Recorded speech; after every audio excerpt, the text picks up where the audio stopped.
Hello, everybody. Thank you for joining us here on the HappyCast. The HappyCast, of course, is your number one source for the things that make you happy, the things that bum you out, and everything in between. I am Brian. Joining me is a gentleman with the third largest Mr. Potato Head collection in North America, Ben. Hello. Guess how many I have? 7. That really? Third largest would be 7? Who owns more than one Mr. Potato Head, really? People who are collecting them. Okay, fair enough. How many I do you own actually? 0. Oh, really? None? Not even a potato head? That's still the 7th largest. At 0. Well, I mean, I have 1 then, so I guess I have more than you. Oh, you must be the 6th largest. Yes, I am. Mine looks like Darth Vader. Or maybe you're saying of all the people who collect potato heads, I am the 7th fattest. Or tallest, to be fair. Well, largest, I usually don't think of tall. I guess you can. When I think large, I think height, like vertical height. Where do you get large drinks from? Maybe that's what it depends on. Oh, yes, like Starbucks. You get the large, which is a, I don't know. Venti? Grande. I've never actually gone into a Starbucks. Am I missing out on things? Should I do that? I know. We don't. We go to one that's slightly more local. Oh, you go to the locally owned free range coffee. Oh God, no. I don't know how local it is, but it's. I never heard of it before, and I hear about Starbucks all the time. So is it a chain? I think it's like a mini chain. I'm not sure. Looking it up. It's just like a mini chain. It's not the first result on the Googles. So I guess it's a mini chain. Oh. Yeah. Oh. Crap. What's it called? If I'm ever in a Topeka, Arkansas, where you live. Exactly. Sweet Bay. Sweet Bay Coffee and Scones. There are 4. 3 of them are in Fort Smith. Oh wow, okay. I mean Topeka. It's a very local chain. That's good. Yes. You get a coffee. Do you get a baked good, a muffin? You can, yeah. It's good. A panini. I don't really go in usually. We usually drive through and order something. Oh, nice. Okay. It's good though. Just drink more coffee. I don't like coffee. Welcome back, listener. I forgot you were there. It's the third person we can't see? Yes, it's the third person that only you and I can see. Oh, yeah, we can see. Or maybe we can't. We can see It's you. been entirely too long. I forgot the premise of this podcast. But, happy hour. It's happy hour again.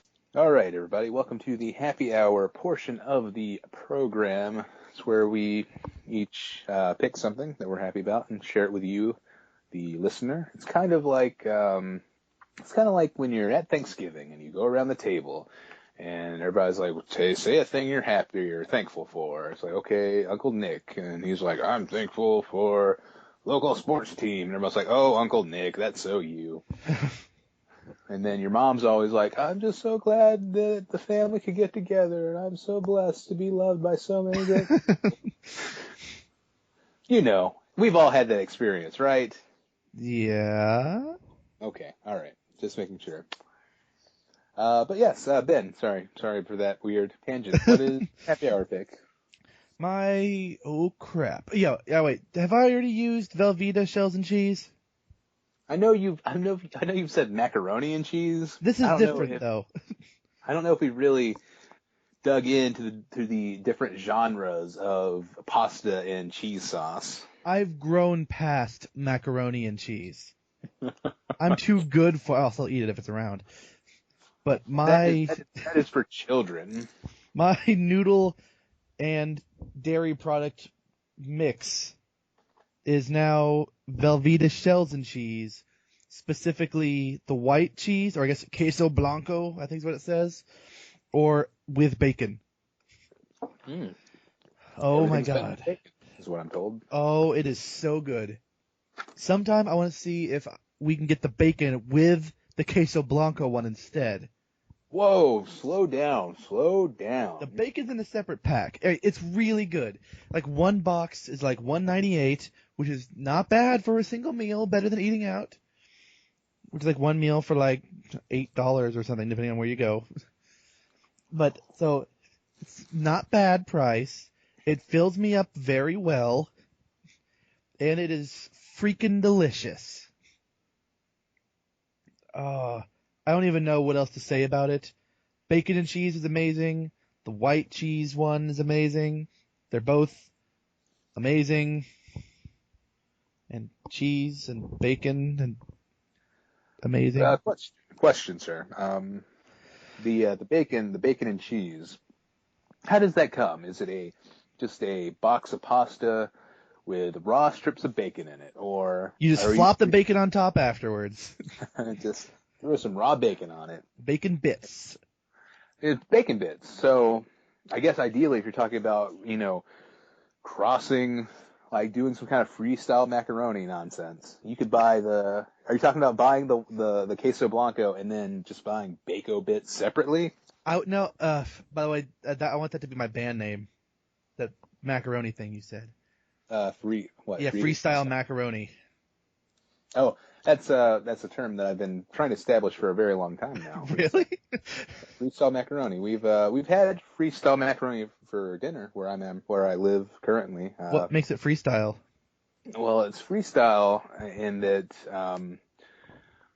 somebody didn't adequately prepare for a meal, and shopping is underdone.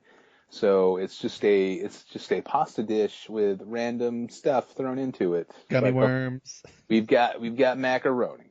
We've got cheese. We've got ground beef. We've got some peas. I threw some potato wedges in there. Those first two lines rhymed. Or did they? It was completely incidental. Yeah, cheese, and then you got to peas.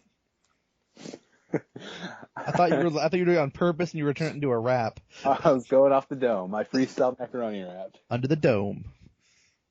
Should I change my happy hour? It's shockingly similar, and I'm not gonna lie. You come under fire before for having happy hours that are too similar to each other. There are only so many foods in the world. Ben, that I like. You can't have gummy worms as your happy hour one week and then gummy bears the next week. But they're entirely different. The shape and the texture. Okay, all right. Bates Motel.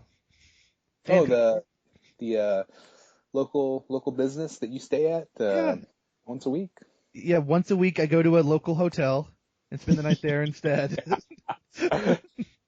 I'm not gonna pry. I don't want to know why you do it, but it's established that it's a little personality quirk. Yes, but no. The Bates Motel is to die for. Ha ha ha. No, it's a TV show by Carlton Cuse of Lost, executive producer he is of that show that I am talking about. I need to work on my English skills. Continue, please. Let's continue the segment of Yoda Explains TV to the listener. I'm not doing a Yoda impression because I am hungry.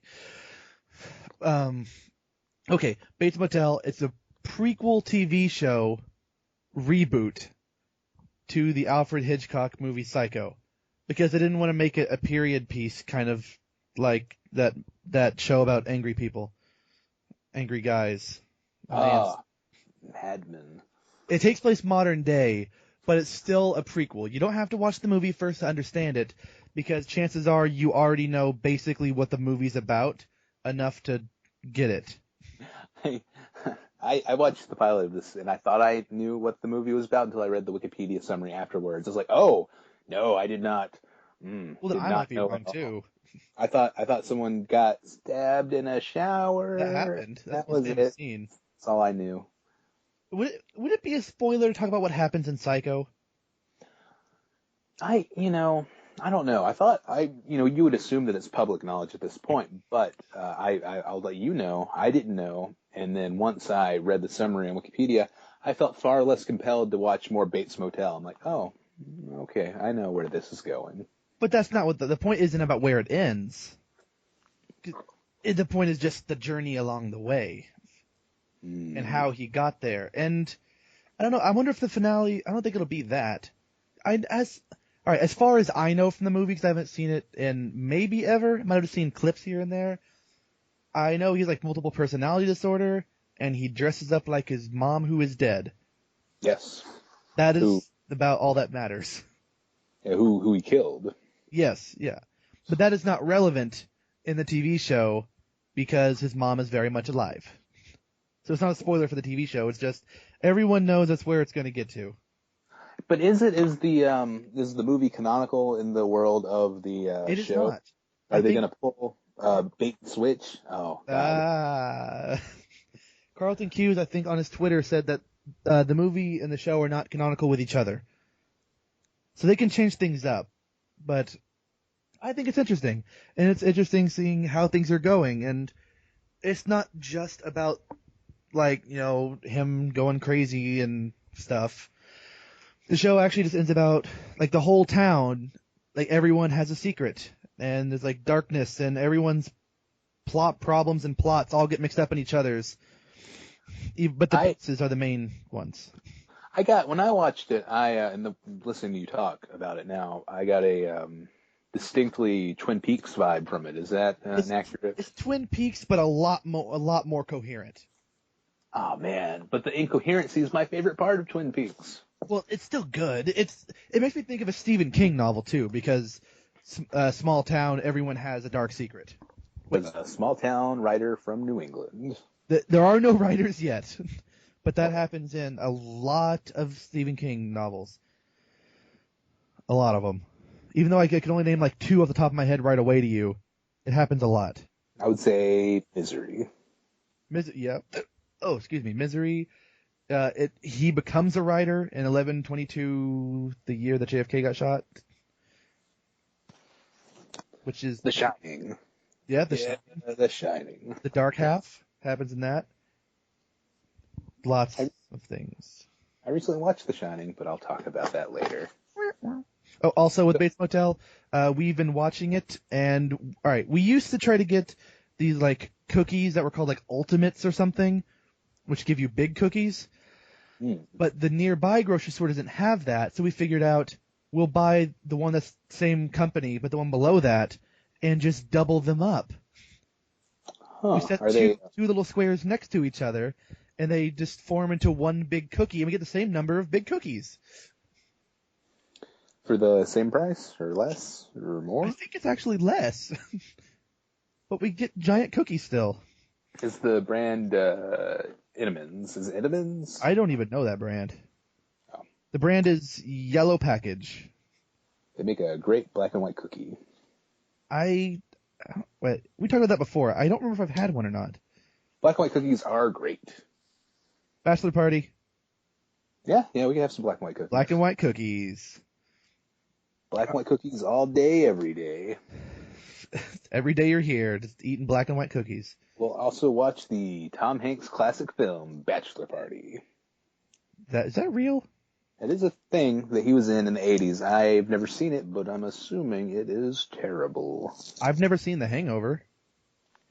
You can assume that it's terrible. The Hangover or the Bachelor Party? Both, or just bachelor parties in general is a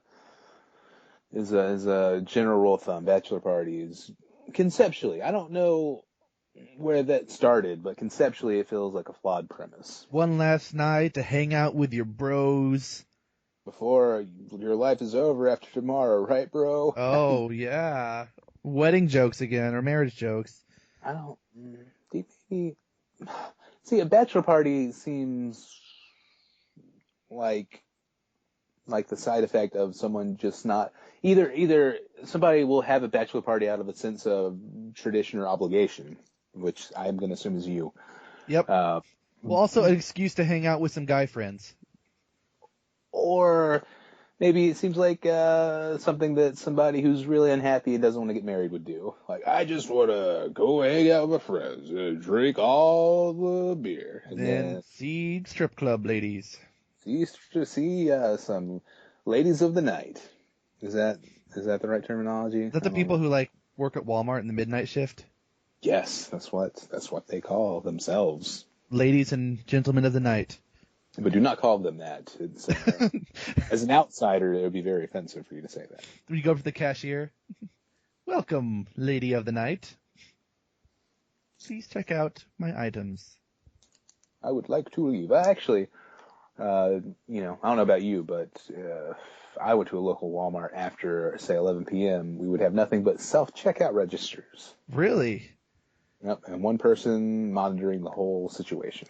The one that we go to whenever we go, because with Megan's schedule and all, we're up at weird hours. So on weekends, if we go shopping, it's always really late, like somewhere between 2 and 7 a.m. And we go, like, the only one that's open is the cigarette register. Huh. So you buy cigarettes because why not? They're right there. Well, no. Some blues and some reds and some ones with the stripes and some tall ones and some Mentos. Mentos? That's the kind of cigarette, right? A Mentos? That's menthol. Oh, right. Because that stuff is also in cough medicine, not cough drops. Coffee. I think it numbs your throat or something based on the cough drop version. Oh, weird. I don't know. I'm just assuming. I have no clue. Write in and let us know. Photoshop challenge. Tell us what menthol is. Oh, what's your happy hour, though? Oh, right. It's been a while since we've done this. What would it be? It'd be chess, maybe. Chess is the best game. That's a ever board made. game, right? It's a board game. It's let me tell you about chess. So the objective of the game is to capture the other player's king. Is it like backgammon? It's a better game than backgammon. Thank you. All right. I don't know I think that was just for us. But, I was hoping you would say that, though. but who's to say that this whole charade is for anyone but us? But yeah, that specifically, I don't know. If you enjoyed that, write in, please. I would like to know. Photoshop challenge. Photoshop challenge. Photoshop Us challenge. as Walt and Locke talking Yes. about chess. And you know who gets to be Locke? Me. It's what? Phyllis. Okay, yeah, exactly. You capture the other player's king, but wait, there's a twist. No, actually, I like chess a lot, but I don't know if that's gonna be my happy hour. There's the time that a girl at a grocery store said "preach" to me as a token of appreciation, which I thought was delightful.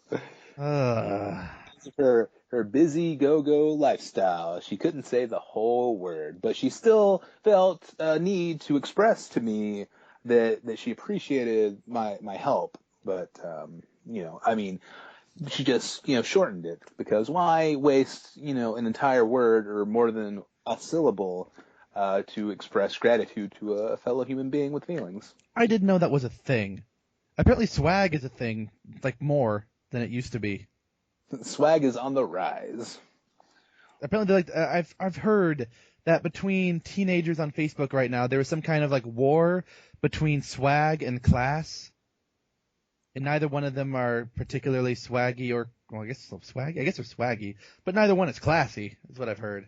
How do you say swaggy? It makes me conjure up a thought of a pirate ship. Me too. That's the first thing I thought. I thought of Jack Sparrow for some reason. Very swaggy. He's not a pirate or anything. But yeah, no, that's dumb. I don't know. I am gonna just really take a moment to breathe in and appreciate this rite of passage as I say, kids are dumb. Oh, that feels so good. Oh, it's true. Sorry, kids who are listening. All of you. No kids listen to this. No. Our youngest listener is 42 years old.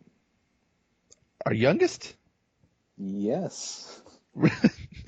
So my sister is 42.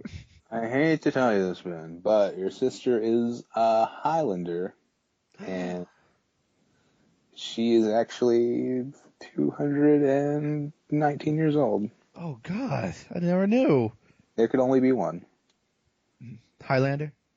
I really, if I could do it again, I would like to say there could only be one in some kind of actual context and not just as a thing I feel obligated to say, but We'll fit it in somewhere else, yes. in like about the popes. Yeah, the Pope and the black smoke rises because there can only be... 2 now, Oh, sorry, I fell asleep halfway through that one. but we have 2 popes. Do we? The other pope plans to go back and live in the Vatican. Hey, he's not my Pope. I didn't vote for him. It didn't count for me either. I'm not Catholic, so. Deeply and sincerely regretful. The majority of everyone did not vote for the Pope. Just like however many of those birds are in there. So what was your happy hour? I repent for the Pope crack. Ooh. Nope. Nope. We're going to keep going. We're going to keep going. Okay. My happy hour is any occasion in which it is appropriate for me to put on a tie. Ties look good. Ties are cool. Also, sometimes I'll wear a tie when it's not called for. Overdressing for an occasion. That's my happy hour. Are you going to overdress for the wedding? Well, your wedding seems very formal, so if anything, I'm afraid I might be a little bit underdressed, but I'm sure you guys are actually going to be very specific about what I can and cannot wear Oh, yeah, probably. for your wedding. I was hoping like the orange tuxedo from Dumb and Dumber. Is that cool? Oh, it depends if Megan lets me go through with what I want to go through. But I probably shouldn't talk about that till I get to wedding casters. Yes. We will get to that in due time. But ties. Ties are cool. I'm going, in fact, overdressing for an occasion. I am going to a dear friend's wedding this Saturday, May the 4th. Be with you. And I asked him, I said, what's the dress protocol? How are people going to be looking at your wedding? Is it like a kind of formal affair, or is it going to be super cash? And Did you say cash? he said, don't never say cash again. And I said, That's a good Bond movie. it's a great Bond movie. You only say cash once, and then you realize it sounds incredibly stupid. But he said, don't, it's not gonna be formal. People are just gonna, maybe wear a shirt with a collar on it, maybe. I don't know, blue jeans, perhaps. And I said, would you be offended if I showed up wearing a suit and tie? And he said, well, no, that's fine. You can do that. I guess. So I'm gonna do it. That way, I'm gonna show up and people are gonna think that I am getting married. But in fact, I'm just a pedestrian, a well-wisher, a viewer Of life. And then, I got several weddings to go to this year, so I'll have plenty of opportunity to overdress for many occasions. Which one is ours? Is that your third one? Fourth one? Yours is actually the second. Oh, wow. Yep. You have a nice wedding gap here. Yeah, this is a good gap, and then you, and I've got, I think, 2 to go to in October. Oh, wow. You will be a little bit busy. A little bit. It's, I think, well, actually, this one I'm just a observer, and then on one, I'm going to be a best man. Which one's that? It's yours. Oh, okay. And on another, my cousin is getting married, and he asked me to be a groomsman. Ah. And the third one, I've not been asked to participate in any major way, but I am assuming that I get to officiate the wedding. Ah, or be the organist? Because or it could be the organist. I don't think... Yeah, we're not doing an organist at ours. I think we're just going to have an iPod playing music through speakers. As far as I've heard. You could do the Parks and Rec goof and just put together a DJ Roomba. Just put a iPod on a Roomba. Would that work for the actual wedding part? Maybe not. Probably just the reception. So that's... DJ Roomba is... What kind of tie, though? Yeah. I've got a couple of different ones. I've got one that's just a regular black tie that can go with most anything. You can't go wrong with a black tie. I've got like one that's kind of silver. I got one that's shade of blue. I've got a bow tie. The bow tie is hard to pull off. You got to go to the right occasion. It can be very awkward to wear the bow tie in a non-bow tie scenario. Okay, I don't know if it's gonna be like a really thin tie. No. I wish I've seen the thin tie. Thin ties are interesting. They're visually appealing to me, but I think the rule is you have to be a pretty thin guy to wear a thin tie. So I'm going with a regular tie. All right. You have to be like a gaunt, like a Daniel Faraday type. Yes, I was wondering. But Faraday tie. Okay. Yes, but so macaroni and ties and chest. Tie noodles. And hotel baits. Motel baits? Hotel baits. It's the higher class version of Motel Bates that actually airs on HBO. The Bates Hilton. But let's move forward to Bummer Patrol. Oh, man! Yes, indeed. You thought it was gone forever, but here it is. It's returned, and it's back with a vengeance. It's got a thirst for blood. I don't know why. Hide your kids, hide your wife. The Bummer Patrol segment is here. I'm just going to keep saying things until Ben stops me. It's gone. Usually you have to introduce me. Okay, sorry. Yes, Bummer Patrol, where we talk about it's like the yin yang to the happy hour. It's the yin to the happy hour's yang. That it's where we talk about things that are, I don't want to be negative. I don't want to say make us sad or bum us out, but things that we're less than thrilled about. Let's just say. Okay. Ben, what is your My is... Oh, crap. Did I tell you what it was? No, you never did. You said, wait, let me save it for the show. Uh-oh. This is a sweet, juicy nugget that I'm going to drop live on the air. Uh-oh. It's going to shock the minds of everyone. Cow and chicken? That couldn't have been it. That might have been it. Nope, that doesn't match the happy hour. You have to do... Or, maybe. Was it cow and chicken? I mentioned that, but... Yeah, well, I don't know if I was going to talk about that during a Netflix pick. I like all the Cartoon Network shows except Cow and Chicken.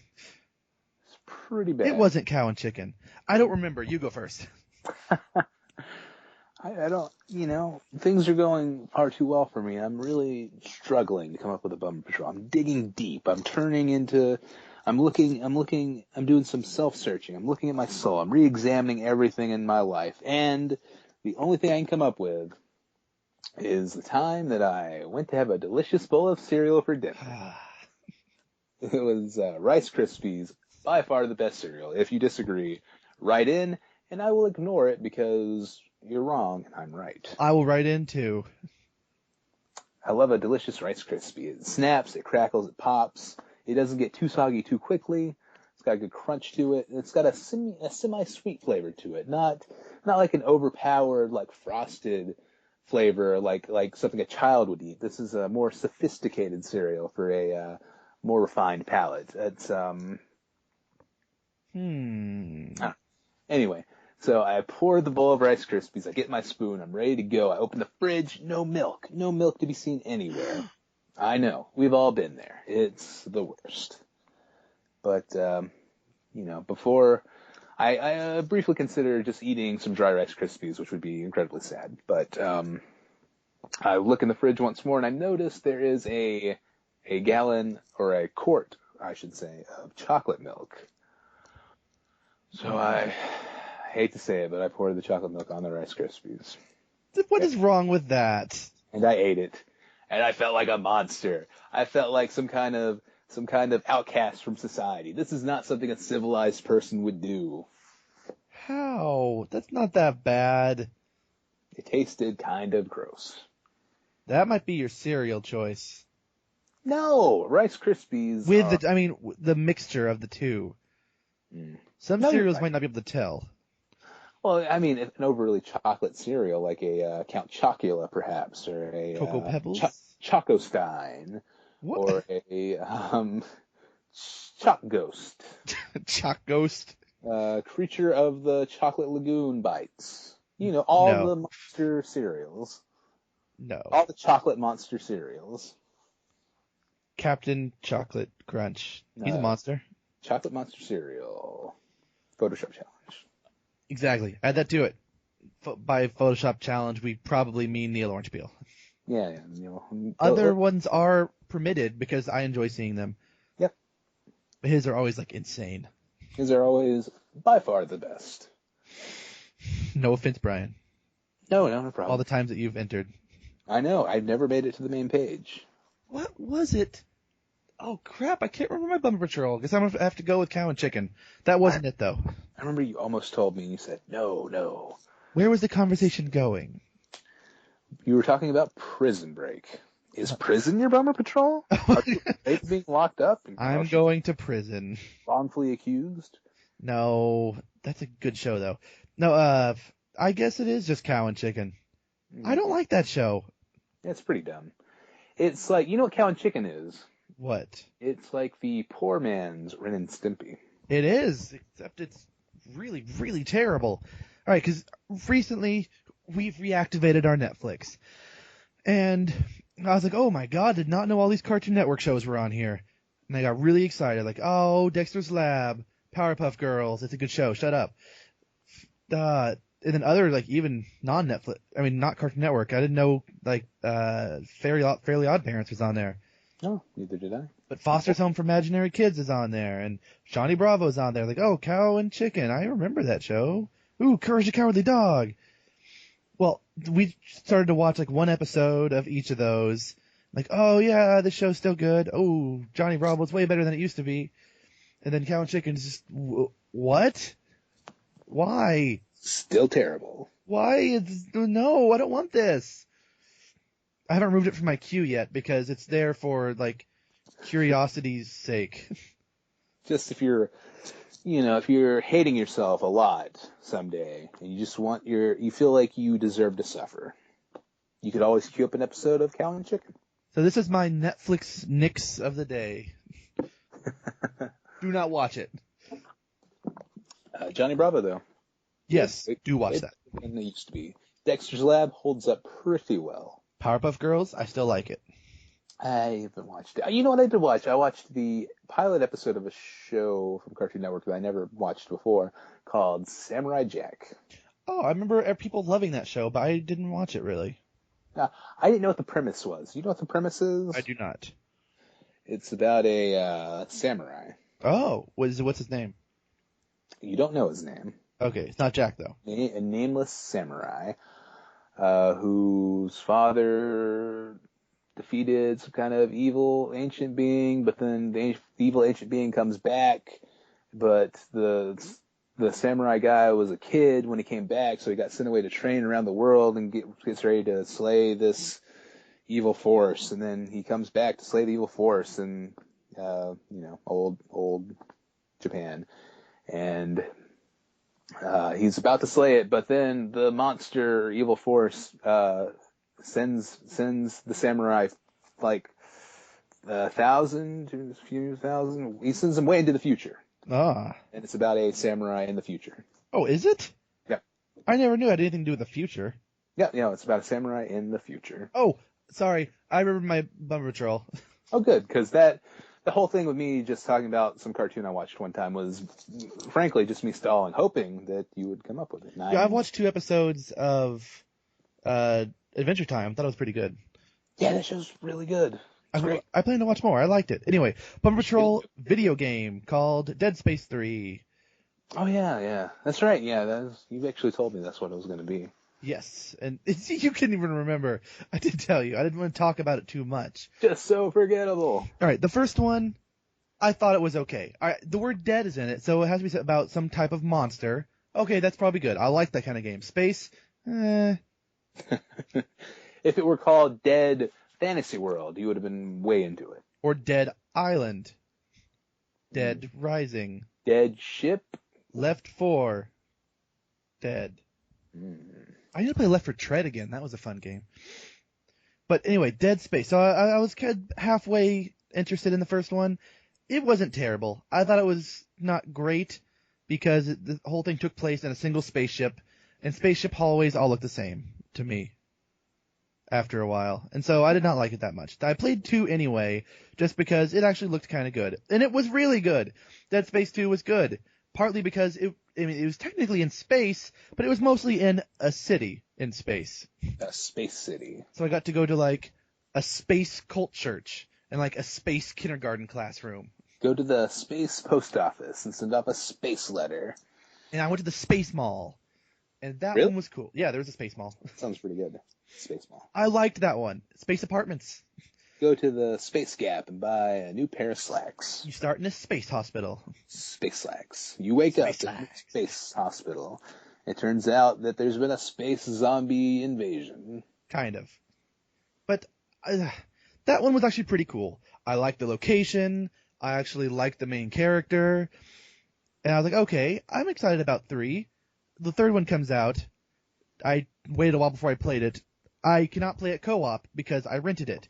And I have to pay $5 for an online pass to play it with someone online. Yeah, that makes me mad. Becoming a problem. I do not like, because not everyone can always buy games. It's true. So I couldn't play it with someone if I wanted, or if I had someone who was playing it. So I started playing it by myself. And then their missions, you can't play. Like in the storyline, though, there's like a door that says, sorry, can't go through unless you have another partner. Like, well, I'm missing out on a whole bunch of area over there. Why can't I go over there? But I can't. And then I play through. The game is not fun. I don't think it is. What? So maybe the game's doing you a favor by cutting off these huge portions of not fun game. It's just getting you quicker to the end. But the game seems like it'd be fun with a second player. We've discussed before how terrible games are actually fun co-op because you can make fun of the terribleness. That is accurate. That is our pre-podcast conversation that we were having. I've heard that's one of the reasons the Star Trek game isn't that bad co-op. Oh yeah. If you want to play that, let me know. I'll rent it. If I can find it, I will try, and we can try to play on that. I get to be Spock. I don't even know who the other person is. That works out well for me then. I'll be other player. I'll be red shirt. Non-Spock. Oh, but all right. It starts off in 3 different spaceships, 4 if you have a co-op partner, and then you land on what's basically Hoth. All right, the load screens, there aren't normal load screens. There's you're stuck in this room waiting for a door to open load screens. Oh, so they're not even being honest. They're not saying like, oh, here, look at this graphic while we load the new part of the game. It's trying to deceive you. Like, oh no, you're just taking this 45-second long elevator ride. Yeah, Mass Effect 1. Well, Tomb Raider I thought did them well because the load screens in that, it was usually you're going through some sort of cave and it's actually kind of interesting. It makes you walk slowly because like it's like dangerous or something. This one, no, stand in room and wait. Take elevator and wait. Walk slowly through blinding snow so you can't even tell you're actually moving forward. Most of the time, it seems like it was made for 2 players, but they never, like, optimized it for 1. So I'll walk into a room, monster jumps out in front of me, monster jumps out literally on top of my head. Because no one is there to cover your back, you cannot stand anywhere. You have to keep moving, but you move really slowly when you're trying to shoot. And then, like, alright, sometimes I was in one room. One guy jumped out of a vent. I killed him. Another guy jumped out of the vent. They kept coming out one at a time for literally 7 guys. Oh. Yeah, and you're telling me that's not enjoyable? It was not. That was... what's that? Shooting gallery. That's what it literally was. And I'm using literally. The story isn't very good. This one's just like a horror movie where just people die off one at a time. Whereas, and 2, you're insane half the time and keep seeing things. So you don't know what's real and what's not. Made it interesting. This one is stupid and everything's unfair and cheap, and you get hordes of like 20 monsters all coming to you at once, and it's not possible to actually kill them all without getting hit once because you don't have a co-op partner. Ugh. Sorry.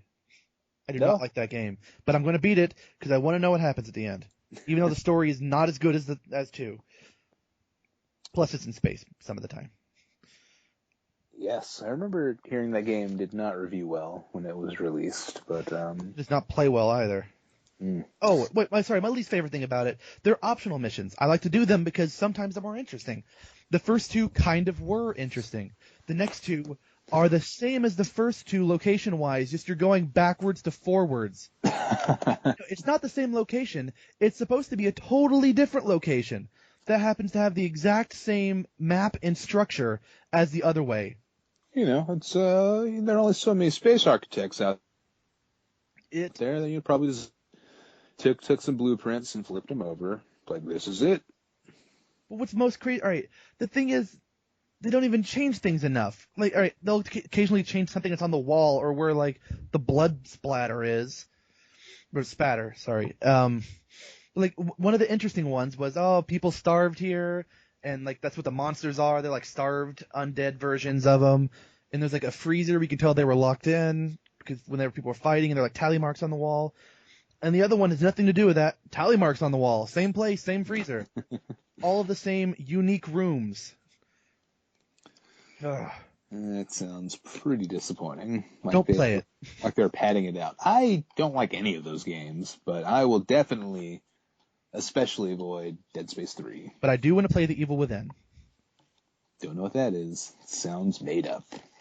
There's a live-action trailer that came out, and it's made from the guy who originally started Resident Evil, and it looks like an actual survival horror, and it looks awesome. Oh, no, that might be okay. It looks good. Anyway, sorry. I want to change my Bummer Patrol to Dead Space 3. Yeah, thank you. Solidarity. And So say we all. Video games in general. You can't reference Battlestar Galactica. I've seen the first 2 seasons. Fair enough. Fair enough.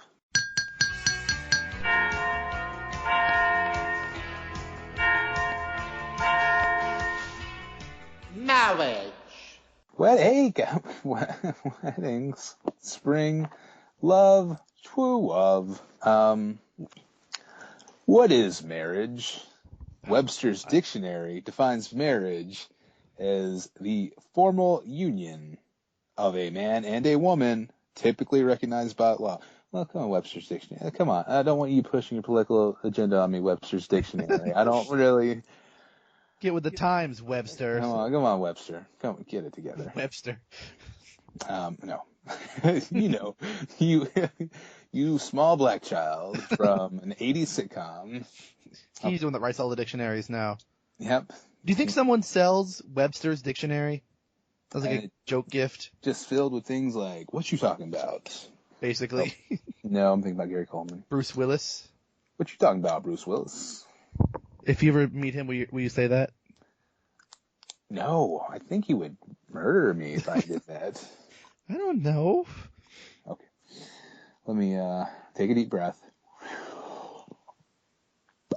Okay, all right, I'm going to go back. I'm going to just do a straightforward intro to this. Hey, everybody, welcome to the Wedding Casters portion of the program where we're going to find out the latest and greatest news about Ben and his upcoming wedding. How's it coming, Ben? I got a wedding dress. Oh, my God. Don't let your wife see it before the wedding. It's bad luck. That's what I heard. She's going to get her tuxedo fitted this summer. I mean... Oh, wait. Fiance.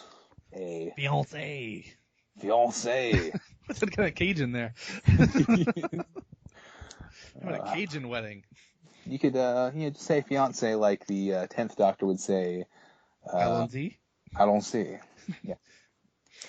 But, no. Well, she got fitted for a dress and picked out the bridesmaids' dresses. I think at least one of them has been delivered. Are the bridesmaid dresses like a ugly purple color? No. I actually not really sure. I think they're tealish aquamarine-ish. Okay. That's one of my favorite colors is tealish aquamarine. That's a very specific color to have your favorite color.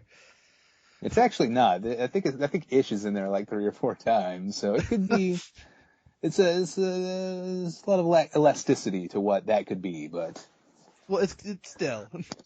That's one of the colors of the wedding. That's that, and I think silver I'm not totally sure. I kind of zone out when we get to that part of the conversation because I am indifferent.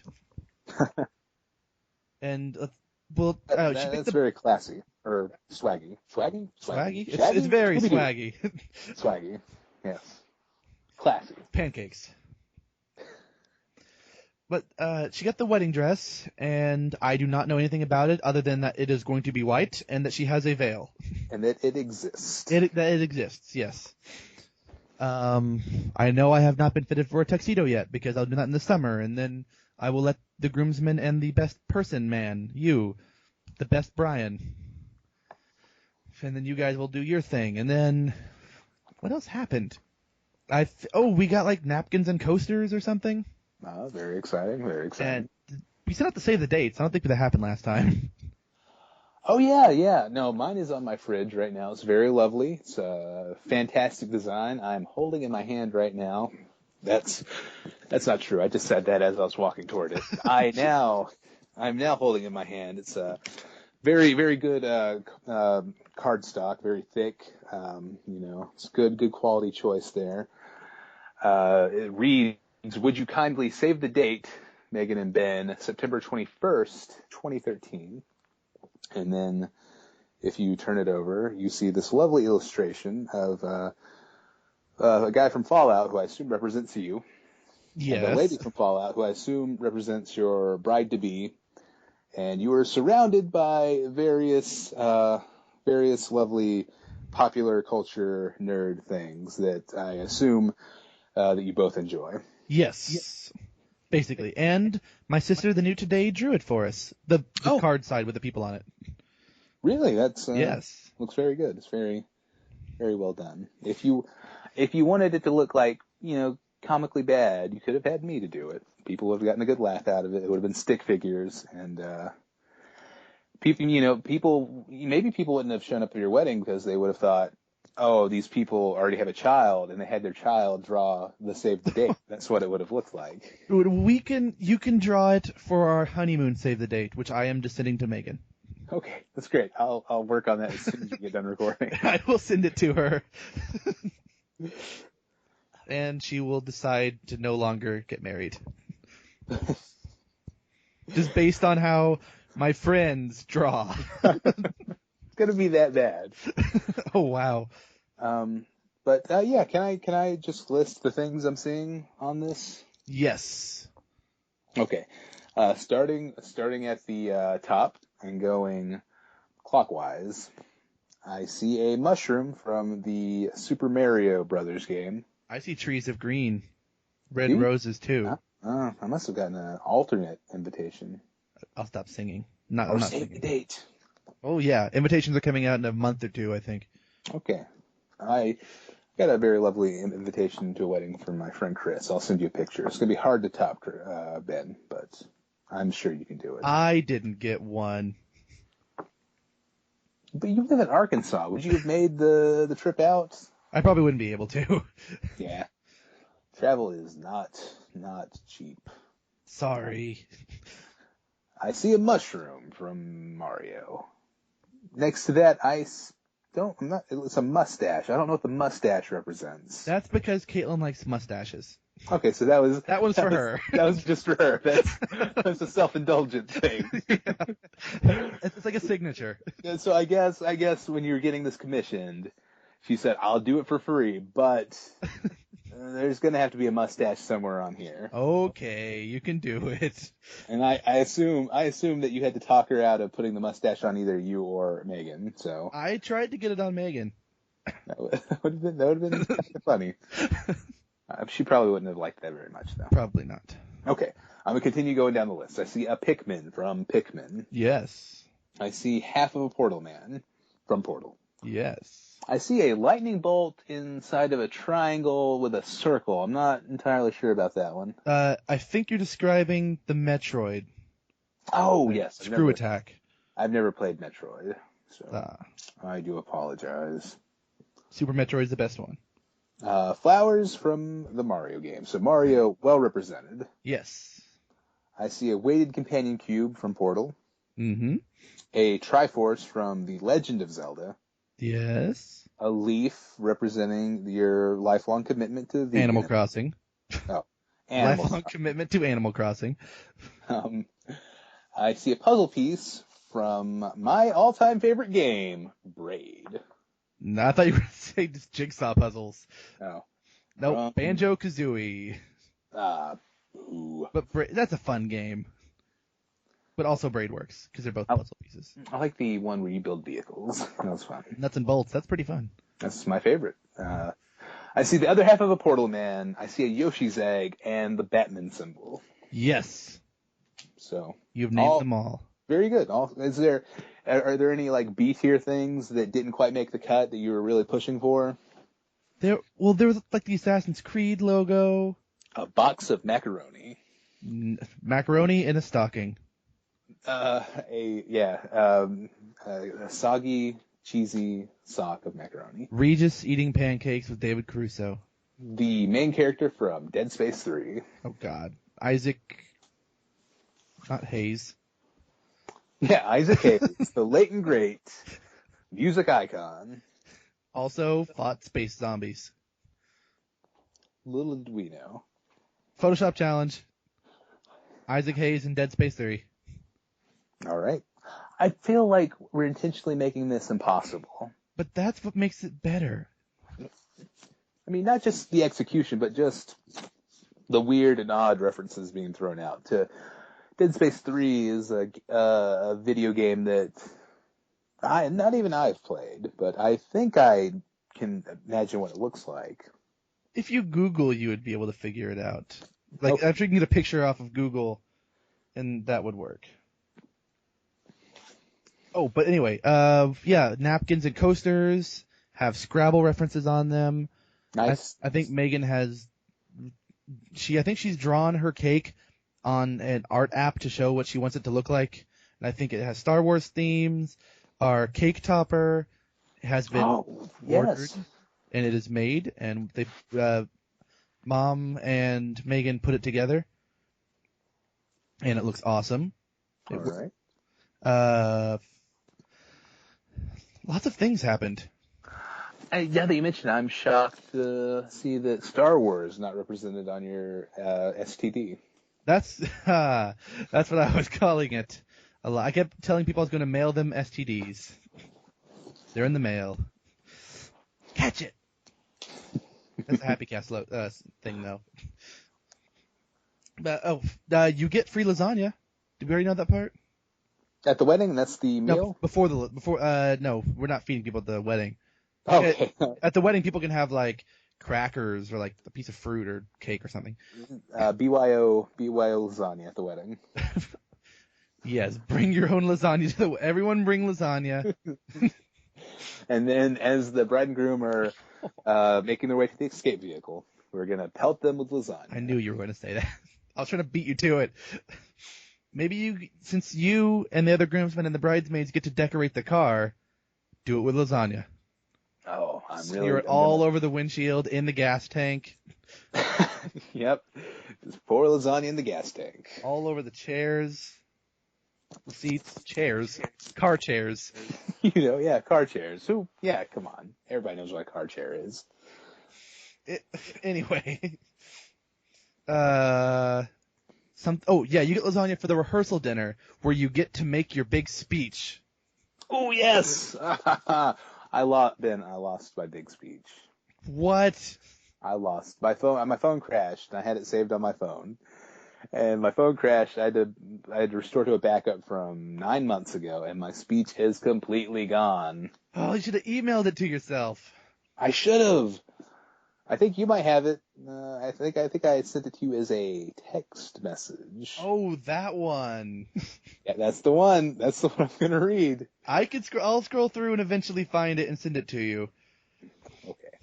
And then you can memorize it and give that toast right before we eat some lasagna. I read it to a mutual friend, and on Reddit. I hate Reddit. I read it to a mutual friend, and I tried to convince him to let me give it at his wedding this Saturday. But he said no, but it would be lovely to save for Ben's wedding. Is it our mutual friend? Yes, our mutual friend. Charles. Is it weird that we can keep making Lost references this long after it ended? Weird ones? we spent so much time obsessively thinking about it. I think it would be weird if we just stopped. Okay. Because if these are weird references to get. Oh, I just now got your video message on Skype, by the way. Oh, wow. Wow, that's very timely because I believe I sent it an hour ago. Good job, Skype. Yep, really, really killing it, Skype. I'll watch it later. Just letting everyone else know. You don't have to. Nothing important. It's really me just being shocked that such a thing exists as leaving a video message on Skype. After show. The video message is going to be the after show? Yep. Vidcast. All right, cool. I'll post it to our YouTube page. Oh, yes. We have a YouTube page now? I thought we did. I don't remember. Yeah, I give you full permission to use the audio as an after show if you so choose. We should post videos of Let's Plays, but it's actually just us watching a TV show. I don't know what a Let's Play is. Let's Plays are a thing on YouTube where someone plays a game and just comments over it while they're playing. Oh, man. That sounds annoying. Most of them are. There are a few really good ones with people who are funny. Sounds like a thing that the video game website Giant Bomb does, but they call it a quick look. Yeah, they call it something else, but it's the same thing. But it's a Let's Play. Well, some people do really boring ones where it's just a walkthrough with them talking. Other ones just do funny things. The things they're saying, is it important to the game, or are they just playing, let's say, I'm looking around the room to see if I have a video game anywhere. They're playing Portal 2, and they're talking about what they're making for dinner. It's like, well, I like to make dinner for my roommates. One of them's a vegetarian, so I can't make meatloaf. No, usually, well, at least not any of the good ones. Okay. The good ones, they're actually commenting on the game. And it's even better when it's a terrible game. So, okay, I got it. It's like, all right, so it's Mystery Science Theater 3000 for video games. Kind of, except usually it's not scripted in advance. Oh. So I guess it's kind of like if we played Call of Juarez again, but just recorded it. It's that. Hey, man, I am offended at your accusation that Mystery Science Theater 3000 was pre-scripted. That man and that robot and that other robot and that third robot were all making that stuff. we're all making that stuff up off the top of their heads. No. They'd never even seen those movies before. The first time watching. They come up with all those jokes. They're that brilliant. I mean, the band, it's impressive, but the robots are programmed for that, so it's less impressive. Yeah, they're allowed. They're supposed to. Yeah. I mean, they can think way faster than the human brain. They understand humor somehow. Tom Sizemore, that's the name of my favorite robot from Mystery Science Theater 3000. Do I have more wedding stuff? I don't know. Do you have stuff? You have stuff.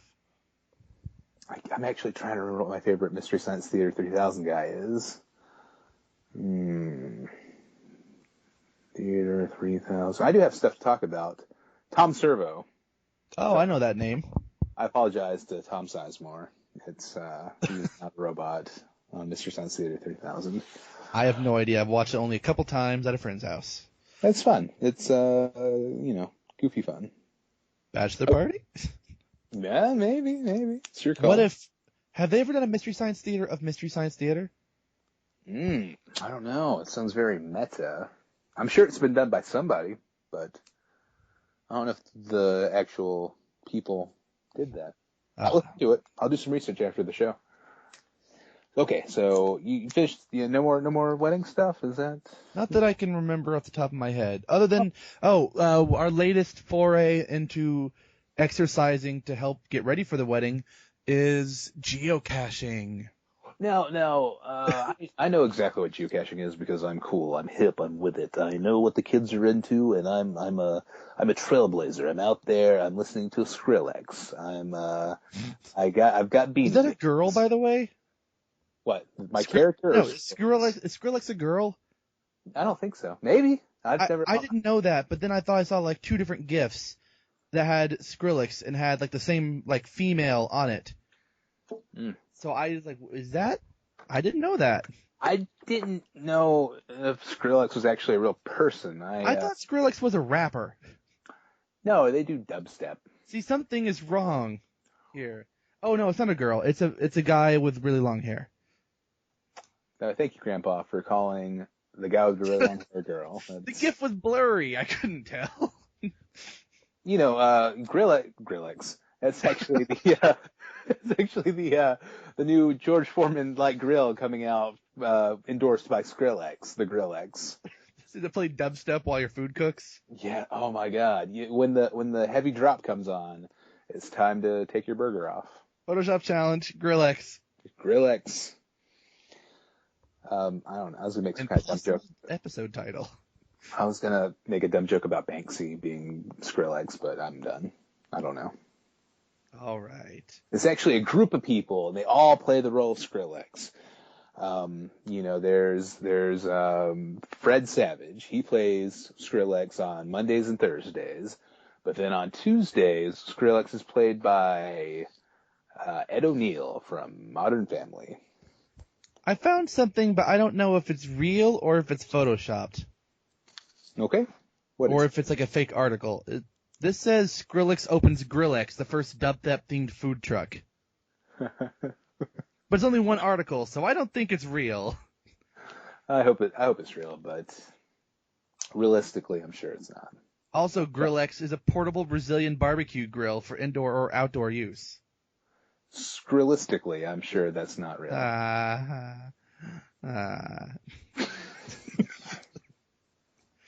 It's not just a grill, it's Grillex. That's what it says. Grillex sounds like some kind of liquid cleaner you would spray on your grill to get the grime off. Is this we didn't do a sponsored by. Sponsored by Grillex. That's right. This week's HappyCast is brought to you by Grillex. Barbecue indoors without the smoke. Oh, did I talk about already that I went to a wedding expo? No. Oh, should I do geocaching? Geocaching. Treasure hunt with your GPS. Okay. So, okay, I'll do a little more on that. Well, I learned about it years ago, before smartphones were something basically everyone had. Yeah, even my iPhone has a BlackBerry. Is it tasty? Osberries. Like all blackberries, it's kind of gross. I don't like blackberries. Nope. Anyway, but I heard about it, and you had to have a GPS and enter the coordinates. I'm like, I don't have a GPS. Most people I know don't have a GPS. So I just forgot about it for a while. Well, I discovered it recently, and I thought, wait a second, phones have GPS. So I was like, I'll check it out. There are several apps. Some of them are free. And people in the area go and hide something in a container somewhere and have the coordinates and put it in to whatever, and then you go find it. Okay. Is there some kind of established protocol on what the item is? Right, sometimes there's a piece of paper and everyone can write something different on it to show, hey, my name is this. I got here just now. Or, you wouldn't say just now because that's stupid. But you would put the time and date of when you found it. And you see everyone else is on there. But there's also one where it might be like a small item in there. And you bring a small item with you. You take that one. You put a new one in. And so it always changes up. And we went and did that. We walked into the nearby area, went towards one, looked all around, couldn't find it anywhere. Then I looked online, saw it was placed in 2008. So who knows if it's still there. But, so we gave up, started walking to another one, but then we realized it was really hot outside. So we stopped. But anyway, wedding expo. It's been a long time. I want to talk about the idea of antagonistic geocaching. Uh-oh. It's where you put something in there, but it's less of a hidden treasure, more of something that should stay buried forever. Like Anthrax? No, not that dark. Ancient Indian curse? No. I was thinking more like the complete first season of Joey on DVD. Oh my god. No, I still have that. I'm going to make you watch the entire season when you're here. Oh, Ben, I hate to tell you this, but I can't make it to your wedding anymore because something suddenly came up. You gifted it to me. I will help you enjoy the gift. And that thing that suddenly came up is my standards on what is worth watching on DVD. Not Joey. All right, how about at least the pilot? I've seen the pilot. I thought it was okay. All right, I'll watch it again. See? All right, we'll watch the pilot then. Okay, but Wedding Expo. The We Wexpo. three. We three. There were three of us. It was me, it was Megan, and it was her matron of honor. She hates that word though, so maid of honor. Do I get to be like a patron of honor? I'm like She is because she's already married, so she's a matron. Oh, curses! So if I get married before September 21st, do I get to be a thing? You can be best gentleman. Ooh, that sounds way better. We'll call you that anyway. Best gentleman. Brian, HappyCast. That's me. That's your last. That's why we call it this. That's why it's called the HappyCast. Now we all know. It's your last name. Pretty coincidental that cast is in there. Absolutely. One could argue that I was born to be a podcaster. About happiness. About happiness. And just the opposite of that. Sadness. Bummers. Bumming. Bums. The Wexpo. All right, so the three of us went there. All right, it started off I'm gonna call her maid of honor because that sounds better. She's like, "Oh, I have some place to surprise you to go this Saturday," and we're like, "Okay." I didn't know what it was. Carnival. You said you hoped it was a porta potty. I hope it's a carnival. Oh, carnival. I don't know why I heard porta potty. They are at the carnival. I assumed it was probably some sort of wedding expo, but I looked online and couldn't find it. And then we were driving to my grandparents' house, and then on the way there, on the side of the road, we saw, oh, hey, date and time, wedding expo in town. Well, I guess it's that. Well, we got there. It started off, the first room looked like a wedding reception room, which, on purpose, I'm guessing. They had like a photo booth. There was no cake. But there were lots of chairs and stuff. There was a band playing extremely loud country music that we couldn't actually talk to each other because of it, which that part kind of sucked. That's all waiting for the whole place to open, so we were stuck in that room for like 45 minutes. And we all the entire time? They played the entire time we were waiting. That's great. Well, so that part was terrible at first, but it got more awesome. Well, we also got to enter our names into a drawing that happened later on. Well, anyway, we went in. There were booths for everything, like spray tans, a limo service, stuff we aren't getting. Sorry, Brian, you're not riding in a limo.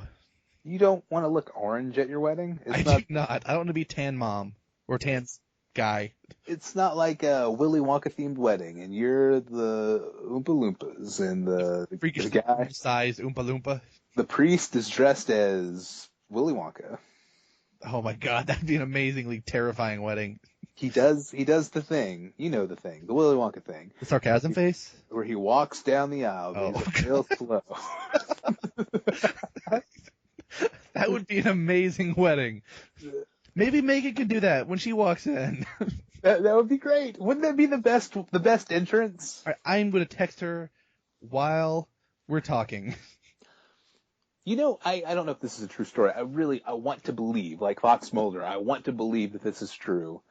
That I heard that Gene Wilder sent the script for that movie, and he said he'd only do it if he could do the weird entrance and then the roll thing. I heard that too. Okay, good. Must good. Be true. Must Two be people verified. It's been verified, so. Two independent sources. I think mine was like somebody online, but it totally still, can't. That's the source. Mine was probably also somebody else online. Might have been a cracked article. Anyway, well, the best part about it was like the four people or the four like booths that were about cake. Ooh, different kinds of cake? Different kinds of cake. Everyone had like, oh, try this cake. And like, oh yeah. And everyone gave us cards, and we're not using any of those. We just wanted free cake. There was... Is this a wedding expo or is it heaven? Well, it'd be heaven if there weren't like some of the other things that were there. Okay. Like the having to go up on stage later. Ooh. Yeah, I'll get there. Sorry, this segment's a little bit longer than usual. But our podcasts always are. Well, so the cakes were awesome. We kept going by, telling everyone, yeah, we'll get the card. We signed up for all this random stuff. We didn't win any of it, I don't think, but that's okay. The flower people were there. Lots of, hey, have your wedding here. Like, no, I mean, yeah, sure, we'll take free candy and delicious punch. And then, like, a couple people were there with, like, feeding you to show that you can cater with them. Like, yeah, I'll eat some. Nope, not catering, though, so free food. And then there was, like, the wedding dress place, which is, like, one of the main things in there, I assume. I didn't really know what anything was. I mean, I knew they were all dresses, and some were fluffy and some weren't. So Megan looked at those. I walked over by the tuxedos. And the guy started talking to us. I tried to convince Megan to let me have stuff like a cape and a top hat. Not like a magician cape, but like Batman's cape with the spikes, the spiky thing on the bottom, kind of. Like a cowl? Yeah, well, I want the cowl too. I asked for the cowl. She said I can't. Oh, was that at the wedding expo? A groom's cowl? Oh, no, it was not. That was a later conversation. My sister likes all the ideas of me having a top hat, cane, cowl, and cape. I mean, I don't see why your fiancé would have a Fiancé. with an issue like that, because it would make her look like she was marrying an eccentric billionaire. Exactly. I told her she could dress like a Jedi if she wanted. Or like in Princess Leia, or like Galadriel's robes. But no. But anyway, we were like, and then, alright, after near the end of it, kind of, or I think it might have been the middle, I don't really know. There was a big thing where everyone walked over and sat by this stage where beforehand they had like some weird game where like men had, or like the grooms had to like wrap up their soon-to-be brides in like toilet paper or something. I don't know, weird games. We weren't a part of that. But later on, we all sat down because they were going to do the giveaways. But first came the fashion show for both genders, and it took forever. The more you go into detail on the story, I'm beginning to wonder if this wedding expo, that's my audio finger quotes, wedding expo is actually a front for a swingers club. Oh, what? How would you go there? I don't know. The weird games threw me off. I don't know. No, that's like games that like I've seen played in like youth group stuff before. And before you came into the tent, you had to put your car keys in. It made sense at the time. No. It was actually at like convention center that's near where the rodeo's usually held. Oh. But yeah, there was like a fashion show showing off brides' dresses and like then like bridesmaids' dresses and then groom stuff. And like a lady was making awkward comments occasionally. Like in a intentionally funny way? No, I think she was trying to be funny, but that's not why I thought they were funny. Okay. So unintentionally, intentionally funny, I guess. Not bad. It's better than unintentionally, intentionally unfunny. Oh, that's true. But then it got to the point where, like, they were doing the games, and she would call out, like, 5 grooms' names out of the hat or whatever, and they had to play a game. And one of the games was, like, spin this... Alright, it was basically, not Showcase Showdown. Yeah. It was the big wheel. Blinko. Oh, big wheel. No, the big wheel right before Showcase Showdown. Yodeling Mountain Climber. That would be an amazing one. But no, we had to spin it twice and try to get closest to $1. And there was another game that I don't really remember because I didn't care.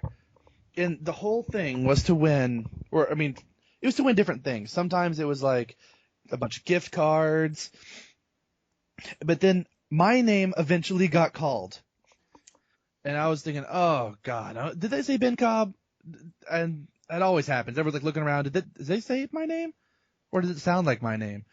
But it was my name, so I had to go up there and I had to wait, and then I had to spin the wheel. And the first thing I got was like, I think I got like 20 or 30. Not bad for the first spin. Then I got $90. So I busted. But then like the fifth guy, the five of us won, and he won this giant grill. Like Ooh, full size, like backyard patio grill. like a full-on Grillex. Yes, a giant Grillex. But I knew that was the prize, and I was so thankful I did not win it. We have no room for a giant grill, and neither of us grill. You could have sold it. Like we could have. That was the one thing we would do, but we wouldn't know how to get it from where it was. You could have sold it right there on the show floor. Who wants the grill? $20 right here, right now. So I was so excited when I didn't win, and then like, oh, we have prizes for you. Tiny grills. Like a Foreman grill? Not Foreman grill. An Eric Foreman grill? Those are cool. Yes, an Eric Foreman, endorsed by, of course, the main character on That 70s Show. Or House. Eric Foreman's not the main character on House. Yeah. Obviously the main one. I really want to watch more of that show. I do too. I wish it were on Netflix. We want to watch more sometime.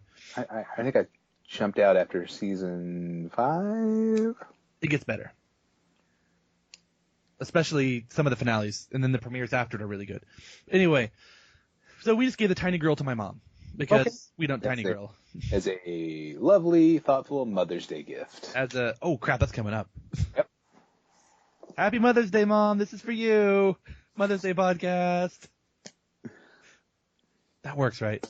I think so, but do know that if this is the only thing you get her, you are officially the worst son ever. Oh, all right. You get more than a podcast then. All right. Well, in between, right before the brides got to go up, there was an even worse thing, where like a couple or a few couples volunteered, and they did, but basically became I forgot what it's called, that game show that's always embarrassing to couples. The Newlywed Game. Yes, it was that. Except, I guess, soon to be wed game. And it was embarrassing. I am very glad they didn't call out names for that one. I don't know. But then the brides got to go. Megan never got called. But the last one was digging into a big cake to look for ping pong balls and like pearls or something. I don't know. We left with a big grill. Sounds like at the end it turned into an episode of Double Dare. Oh, I wish it were more like Double Dare. That would have been cool. Slime everywhere. Mark Summers. I remember that guy. Doesn't he do Food Network stuff still? He does. I think he's on Good Eats. Like I thought you talked about how you make candy or something. How it's candied. How it's candied. I think he's on the Food Network. That's all I know. Well, that's all I have. Okay. Well, that was all very, very good stuff. I enjoyed the part where you went to a wedding expo. The one where I went to a wedding expo. Oh, is that the episode title? No, I texted you the episode title. Oh, I guess I haven't checked that yet. You don't want to. Oh, okay. I'll save it then. Do you have anything new that you have done? What have I been doing? I've been spending time outdoors. I've been taking up a little bit of hiking. Hiking is pretty great. I like hiking whenever it's not super hot. The weather has to be right. You're right. The heat really ruins a good hike. Do it here. We have a good hike spot nearby. Sounds like it's too hot. I don't know. You don't know where. It's in a cave. I got a haircut a couple weeks ago, and it's officially the only haircut I've ever gotten in my life that I am happy with. I'm just going to cut out that last part in editing. It's officially the only haircut I've ever received in my life. You have really long hair. So, I guess I should continue going to this barber. It's not really the kind of place I want to go to. I don't know if this really exists outside of a movie, but I want to go to a place with the red and white pole outside, and it's the barber pole. And you go inside, and it's an older guy. His name's like Bert or something like that. Are you just talking about Barbershop, the movie? No, I've never even seen that movie. And then you go in and, you tell the guy like, oh yeah, I want the usual Bert, just, take care of it. And then he's got a comb that's inside some kind of mystery blue liquid. and he combs your hair, and he cuts your hair, and he talks about how things were back in the 60s. And maybe after you're done, he gives you a hot shave. Wow. You've been watching too many media things. Yeah, because I'm pretty sure that doesn't even exist in the world. But if it Maybe did, it does. It exists in I would- Mayberry. I'd pay like $20 for that haircut. I go to the same place over and over because she gets my hair the way I like it. Did she do it really well? She does a good job? She does. Very good. Exactly the way I like it. I don't even know what to call it for anyone else. So I usually just say, well, I don't say anything. I just show up and she's like, oh, this length? Yep. This guy. So Not again. she's running a monopoly on Ben haircuts. Everybody in town's trying to get some of that sweet, sweet Ben haircut money, but she's got it on lockdown. When you go hiking, you should go geocaching. I might look into it. I think it's pretty fun. By the way, I asked Megan, and she just responded with, nope. Oh, well, it's worth trying. She never likes any of my wedding ideas.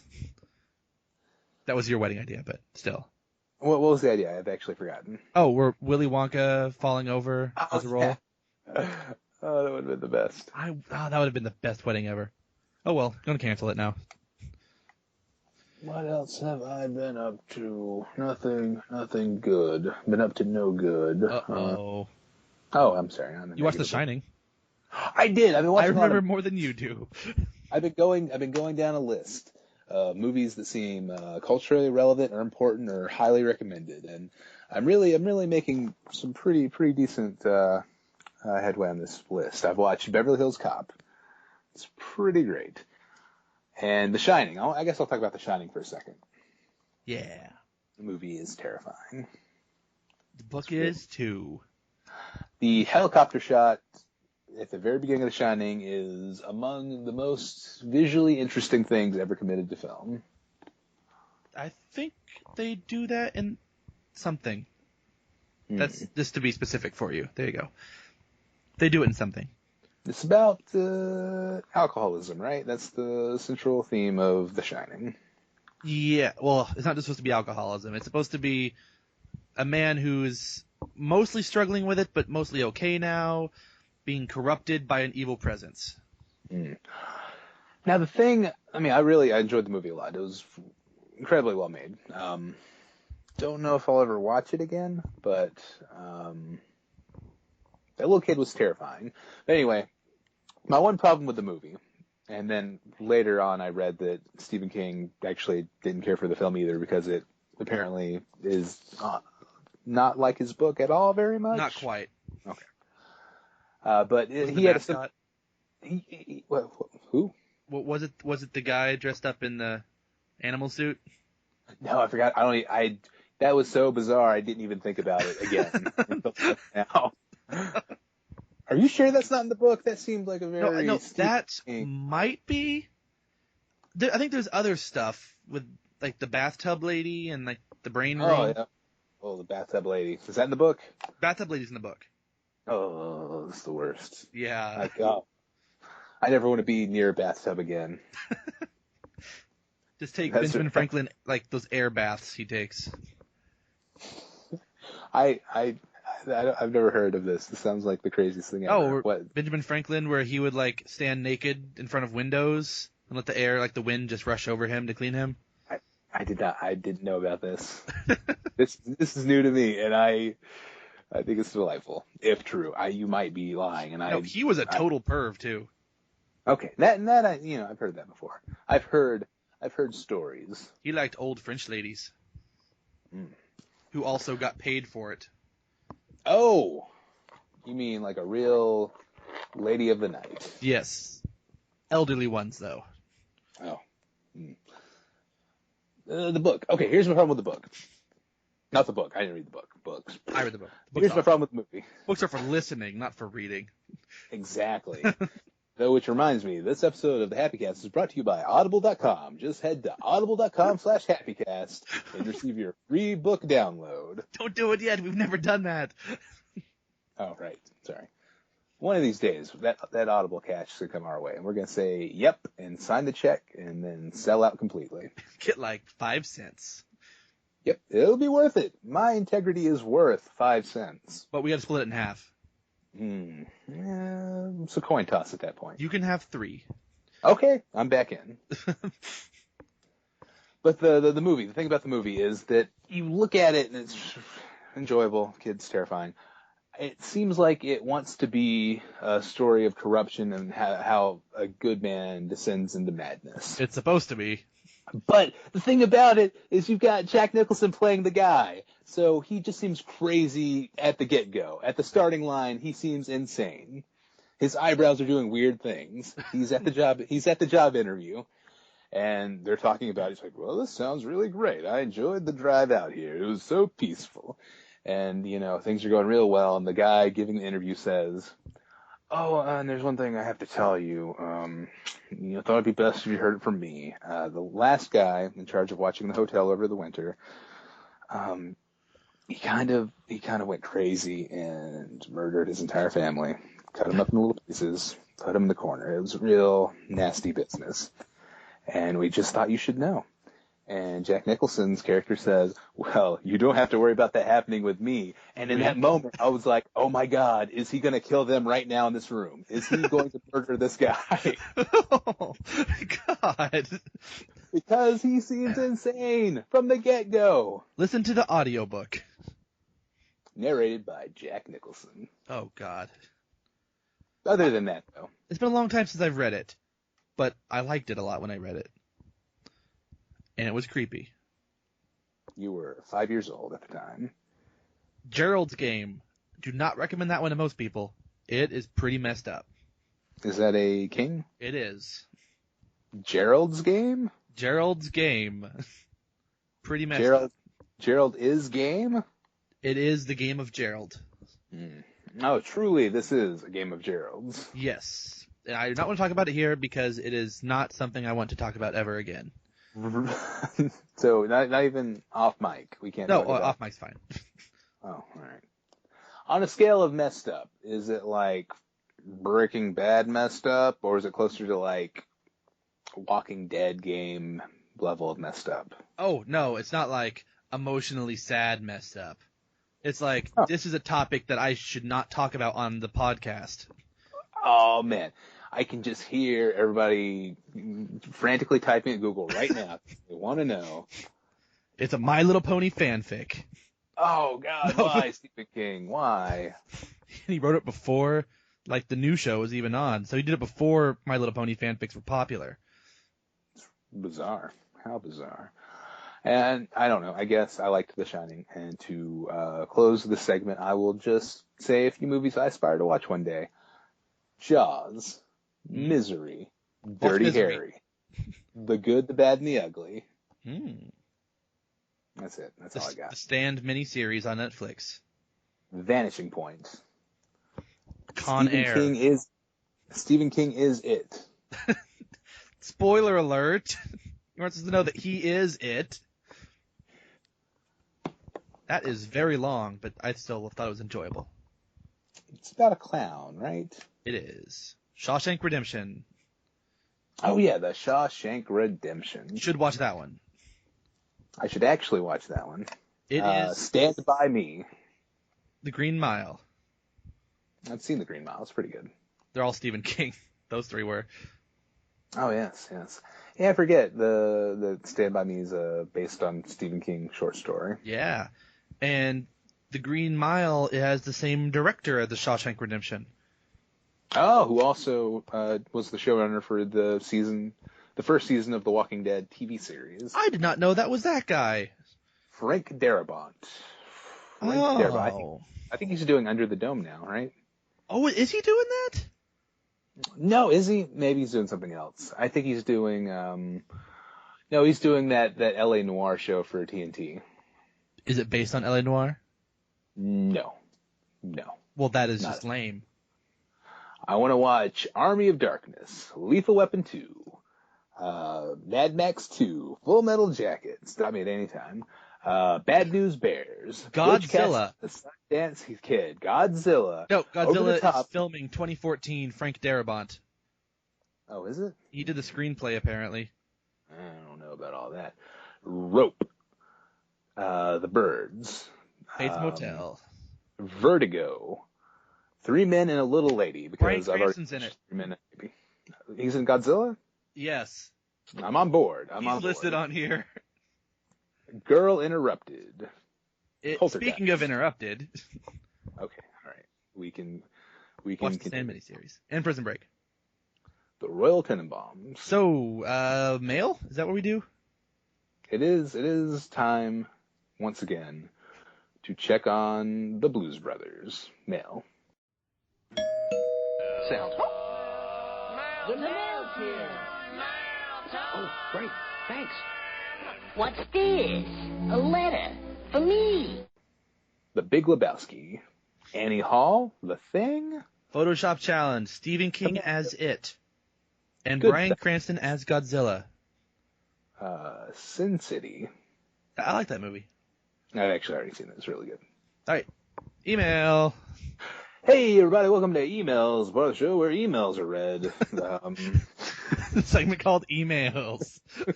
I'm feeling a little bit punchy. Oh, not again.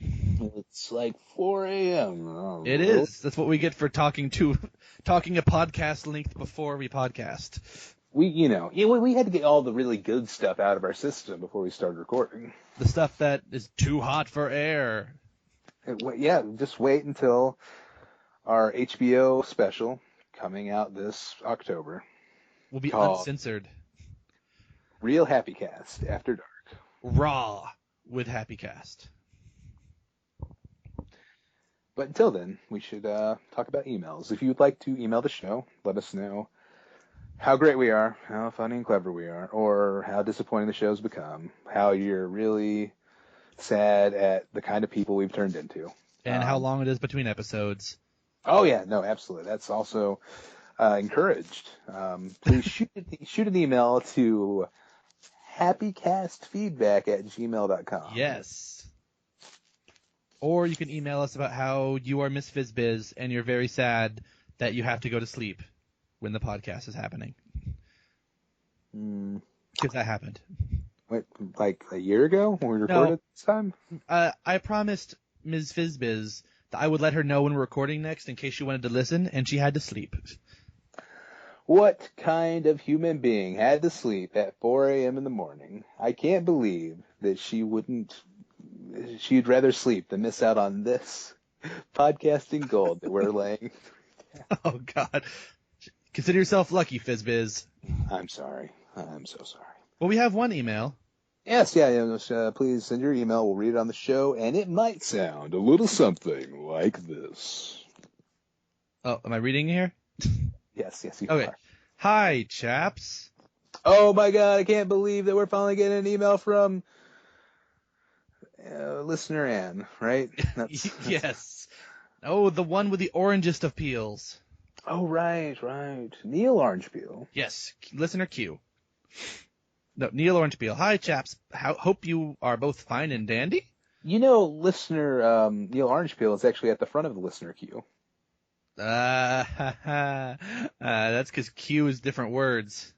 That's because in the land of Neil Orange Peel, that's what they call a line.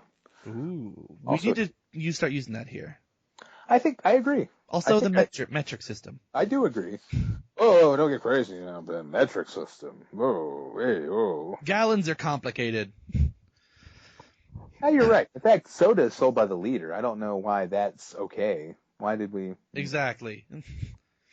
Why can't we just buy a liter of milk? Oh, wow. Fill up the car, liters of milk. Exactly. Petrol. That would solve the gas price problem. Is if we just sold gas by the liter. Sold milk instead. Oh, that's what I meant. Oh, okay. Sorry. Cars wouldn't go very far. Unless you fill it with lasagna, too. As the UK has been hit with lots of snow over the last 2 weeks or so. Yeah. UK is well known for how snowy it is in May. 1st of May. Oh, Jonathan Colton. This feedback will consist of that fine British pastime of talking about the weather, except the weather from January 30th. Oh, man. It's been that long? It's been that long. All right. Again, like a third of a year. I'm deeply sorry, but, that was our winter podcast. This is our spring podcast, and then look forward to our summer podcast in August. Yeah. Well, yeah, and then Bachelor Party podcast. Absolutely, yes. Woo! Is that a thing? No. Okay.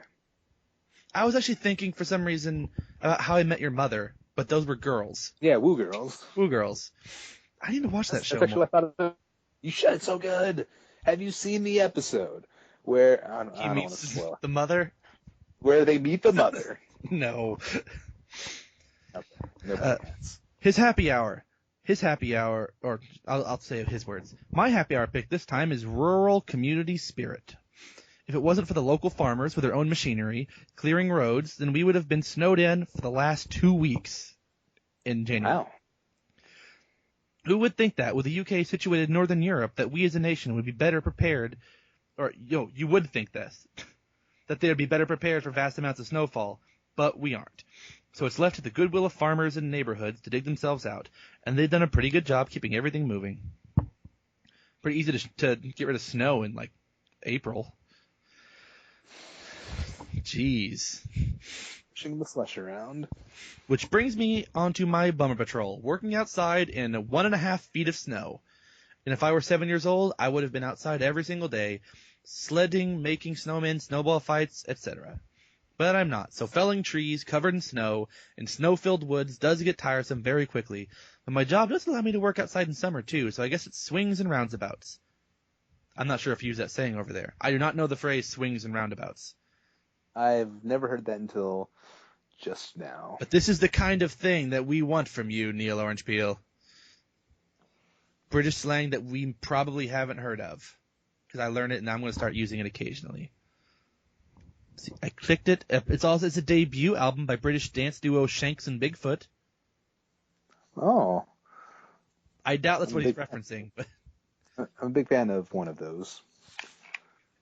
Bigfoot? I'm a big fan of Shanks and Bigfoot. Yes. There was a good Bigfoot episode of Psych.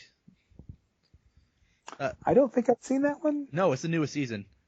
It's Okay. Bigfoot / Blair Witch. Oh, it's a weird mashup. The phrase means something that you say to describe a situation in which there are as many advantages as there are problems. Okay. That's interesting. But, by the way, you sound really super manly, Neil Orange Peel. Felling trees in the winter. I'm going to assume you wear plaid and have a giant beard. And a big blue ox. Yes. Wait. That's an American thing, though. Oh, right. What's What a better is- name for Paul Bunyan? A Britisher name. Ooh, okay. Let me think. Wesley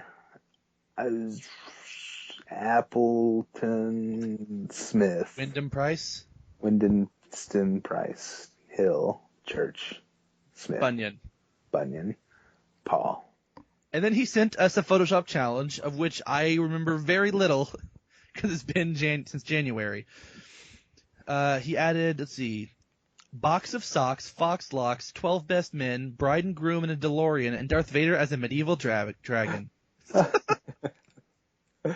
Yeah, I vaguely remember talking about some of that stuff. It's so weird to watch this, or to look at this, not remembering what we talked about.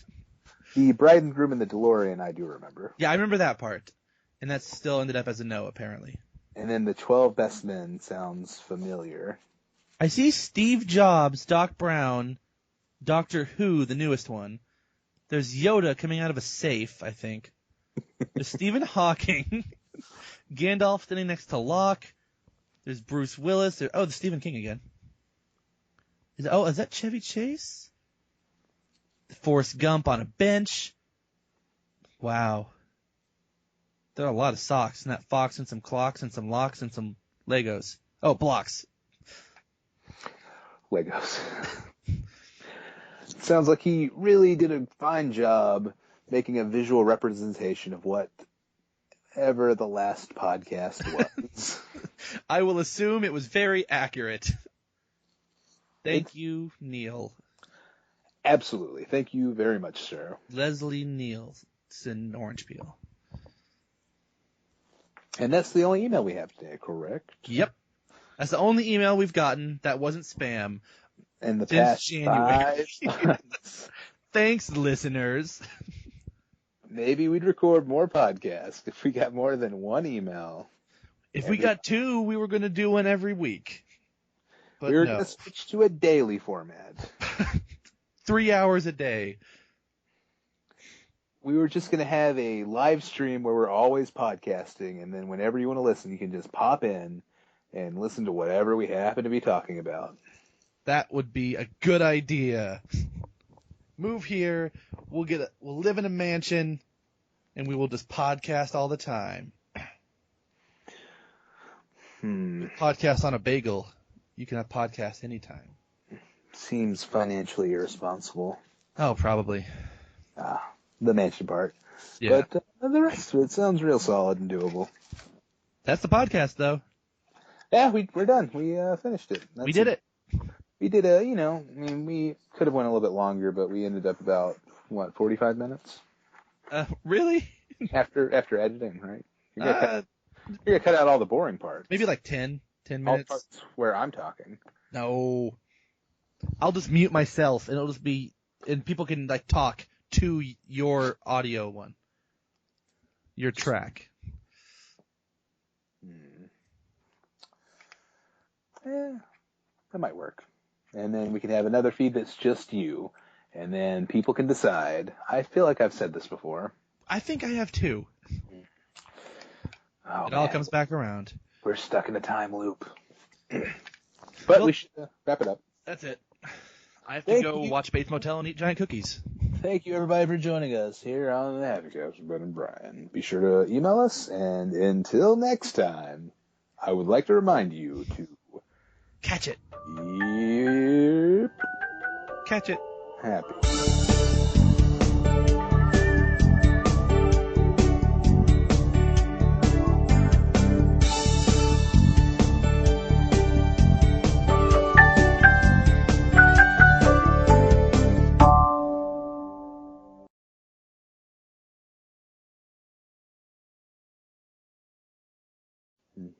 It's the HappyCast where they talk about things that are happy. There's Ben and Brian and then the third person that only they can see. But sometimes there's also a ghost. Here comes the bride. And also the groom is also here. The bride is being marched down the aisle by her father. The groom is hungover from his bachelor party. Is that how it goes? Yeah, no, that's the traditional wedding march song, right?